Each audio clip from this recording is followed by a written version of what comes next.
অনেকেই কমেন্ট করেছে যে ইউটিএস ফিব্রয়েডের ব্যায়াম দিতে। এই ব্যায়ামগুলো খুব ভালো করে দেখো, দেখে বাড়িতে প্র্যাকটিস করো। 20 বার করে প্রথমে শুরু করো, তারপর আস্তে আস্তে বাড়াও। আর বাটারফ্লাই তো জানো মানে ইউটাসের যাবতীয় সমস্যার জন্য খুবই ভালো।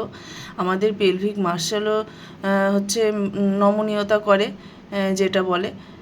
আর এই যে এই ব্যায়ামটা আস্তে আস্তে মানে পা দুটো যত স্ট্রেচিং করতে পারবে, সোজা করতে পারবে, তত ভালো। তারপর একটাকে ভাঁজ করতে হবে আর একটা সোজা রাখতে হবে, তারপর দুটো একসাথে করতে হবে।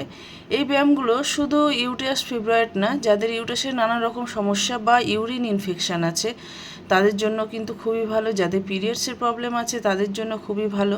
মানে ইউটেরাসের যাবতীয় সমস্যার জন্য কিন্তু খুবই ভালো।